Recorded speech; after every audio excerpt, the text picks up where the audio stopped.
Well, hello folks, and welcome to episode 6 of our recap series. And as you can see, our aft bulkhead is absolutely rotten, so the majority of this episode is going to be the story of how we removed and replaced it with our favourite composite material. There's also a few other jobs that we need to do to make the boat weathertight, which includes patching the holes for the deck hardware, and we've done plenty of this sort of work before.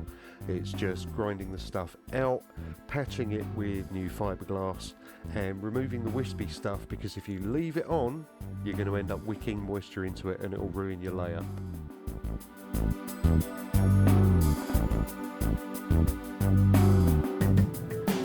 That job complete, we moved on to building the replacement parts for the aft bulkhead.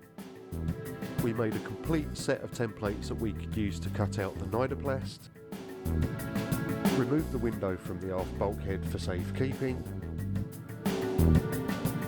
and cut and applied the fiberglass matting to reinforce the panels.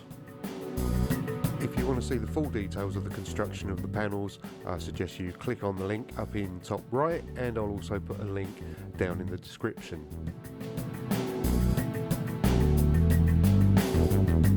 Working together, we managed to remove the bulkhead, and doing this really did reveal how dreadfully rotten it was. Just look at that.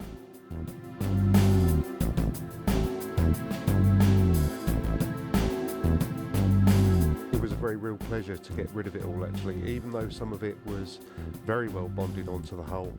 Eventually we did manage to get it out piece by piece so that we had a lovely blank canvas to work from.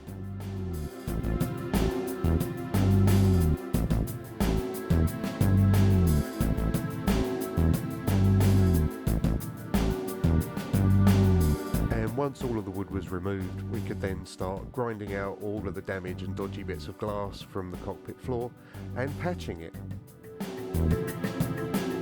This really was worth our time and effort, because when the time came to marry the new bulkhead up to the cockpit floor, having the cockpit floor in better condition definitely made it easier.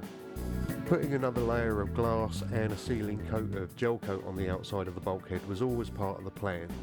But when it came to refitting everything so that there was a good snug watertight fit, I discovered that the cockpit floor needed adjusting, so I made some replacement wooden parts and pulled the bulkhead in centimetre by centimetre until it was ready to be resined and tabbed into place.